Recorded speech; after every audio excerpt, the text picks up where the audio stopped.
ధర్మపురి అనే గ్రామంలో నందుడు నవ్య అనే దంపతి నివసిస్తుండేవారు. వారు చాలా మంచివారు.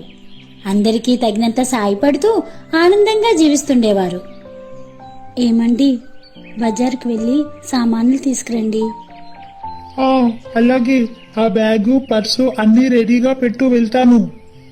అన్నీ రెడీగా ఉన్నాయి. బాటిల్తో నీళ్లు పట్టుకుని వెళ్ళండి, ఎండలు మండిపోతున్నాయి. సరే, వెళ్ళొస్తాను. నందుడు ఇంటి నుండి బండి మీద బయలుదేరి సామాన్లు కొనుక్కుని వస్తుండగా దారిలో రోడ్డు పక్కన ఒక కుక్క పిల్ల మూలుగుతూ కనిపించింది. వెంటనే ఆగి దాని దగ్గరికి వెళ్లి చూడగా దాని కాళ్లకు దెబ్బ తగిలి నడవలేని స్థితిలో ఉంటుంది.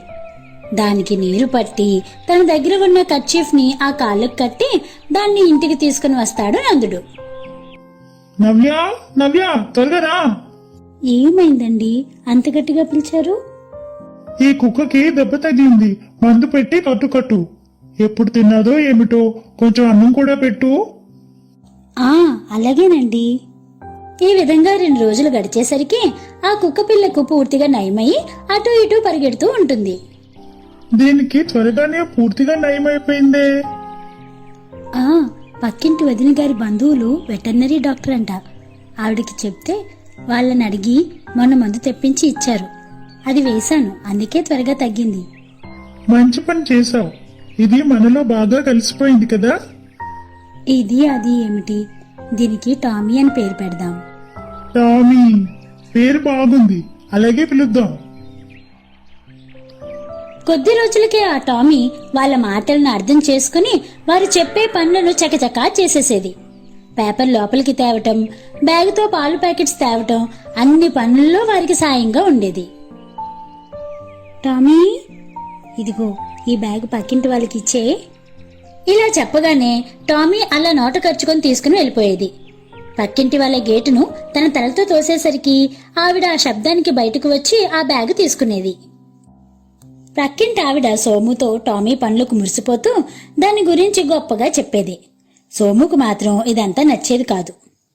ఏమండోయ్, చూసారా టామీ ఎన్ని పనులు చేస్తుందో? వాళ్ళకి సగం పని తగ్గినట్లే. చాలా పనులు టామీ చేసేస్తుందండి. చేస్తుందిలే, నువ్వు వెళ్ళి నీ పని చూసుకో, వెళ్ళు. ఈ విధంగా కొన్ని రోజులు గడిచేసరికి టామీ నందుడి దగ్గర విశ్వాసంగా సంతోషంగా ఉండేది. ఏమండి, మన టామీ ఇప్పుడు గర్భంతో ఉంది. దానిని ఏ పని చేయనివ్వకూడదు. అలాగా. అయితే టామీకి మంచి పౌష్టికాహారం తెస్తాను, పెట్టు. జాగ్రత్తగా ఒక కంట కనిపెట్టుకుంటూ ఉండాలి, సరేనా? ఇలా ఉండగా ఒకసారి టామీ గట్టిగా అరుస్తూ ఉంటుంది. ఏమైందో అని నందుడు కిటికీలో నుంచి చూసేసరికి తనకు దొంగలు వచ్చినట్లు అలికిడి వినిపిస్తుంది. వెంటనే నందుడు బయటకు వచ్చి గట్టిగా అరిచేసరికి దొంగలు పారిపోతారు. అలా నందుడు అరుపులు విని చుట్టుపక్కల ఇళ్ల వాళ్లంతా లైట్లు వేసి బయటకు వస్తారు. అందరూ జరిగింది తెలుసుకుని టామీ వల్లనే ఆ రోజు అందరి ఇళ్లు భద్రంగా ఉన్నాయని నందుడిని టామీని మెచ్చుకుంటూ తిరిగి తమ ఇళ్లకి వెళ్లిపోతారు. టామీకి అందరూ మంచి మంచి పిండి వంటలు, బిర్యానీలు తీసుకొచ్చి ఇచ్చేవారు. నందుడికి జరుగుతున్న ఈ వైభవాన్నంతా చూసి పక్కింటి సోము ఈర్ష్యపడతాడు. ఈ టామీ వల్ల నందుడికి ఇంత మంచి పేరు వచ్చింది.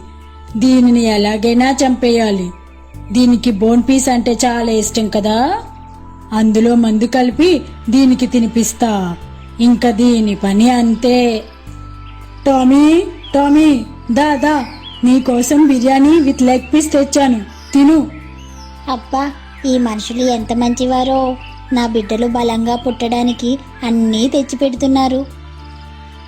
తినమ్మా, వాసన అదిరిపోతుంది. వేగంగా తినమ్మా, మాకు టేస్ట్ తెలుస్తుంది.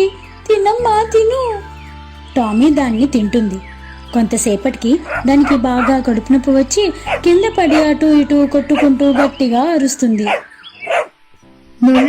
నవ్య, ఏమైందో ఏమిటో, టామీ బాగా అరుస్తుంది. దానికి నొప్పిగా ఉందేమో, ఒకసారి చూడు. మీరు పక్కింటికి వెళ్ళి వాళ్ళని వెటర్నరీ డాక్టర్ కి ఫోన్ చేసి అర్జెంటుగా రమ్మని చెప్పండి. సోము గారు, మా టామీకి ఏమైందో ఏమిటో బాగా అరుస్తుంది. మీకు తెలిసిన వెటర్నరీ డాక్టర్ కి ఒకసారి ఫోన్ చేసి రమ్మనండి ప్లీజ్.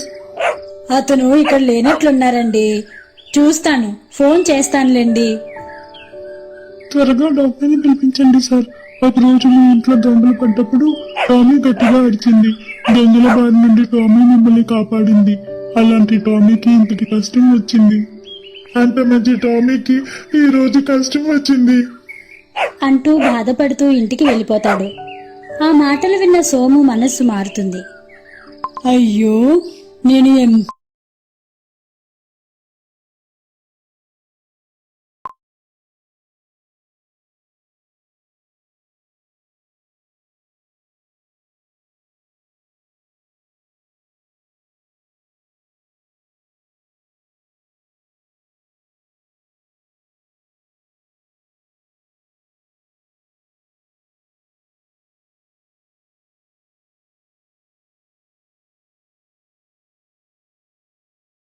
పని చేశాను. ఈ టామీ లేకపోయి ఉంటే నా ఇల్లు గుల్ల అయిపోయి ఉండేది. ఇంత మంచి టామీని నేను చంపాలనుకున్నానా? పాపం, మూగజీవి ఎంత బాధపడుతుందో. దీనిని ఎలాగైనా కాపాడాలి అనుకుంటూ తన బంధువు వెటర్నరీ డాక్టర్కి జరిగిందంతా చెప్పి దానికి విరుగుడు మందు తీసుకురమ్మని ఫోన్ చేస్తాడు. అతను వచ్చేసరికి నోటులో నురుగుతో వరుస్తూ ఉంటుంది. దానికి విరుగుడు మందు ఇచ్చి ప్రసవం చేయిస్తాడు. కాని అప్పటికే విషం పాకిపోవడంతో ఆ పిల్లలు అన్నీ కదలకుండా అలా ఉండిపోతాయి. కొంతసేపటికి టామీ కూడా మరణిస్తుంది. అయ్యో, నా వల్లే ఇదంతా జరిగింది. ఆహాహా. అంటూ గట్టిగా ఏడుస్తూ కళ్ళు తిరిగి పడిపోతాడు సోము. అప్పుడే చిన్న సౌండ్తో కుయ్ కుయ్యమంటూ వినిపిస్తుంది. అందులో 2 కుక్క పిల్లలు బ్రతికే ఉండి కదులుతూ ఉంటాయి. వెంటనే నందు వాటిని దగ్గరికి తీసుకుని సోముని లేపి తనకు ఒకటి ఇస్తాడు. నందు, సోములు వాటిలో టామీని చూసుకుంటూ ఆనందంగా వాటిని పెంచుకోసాగారు. ఈ కథ వల్ల మనం తెలుసుకోవాల్సిన నీతి ఏమిటంటే, పశ్చాత్తాపానికి మించిన ప్రాయశ్చిత్తం లేదు.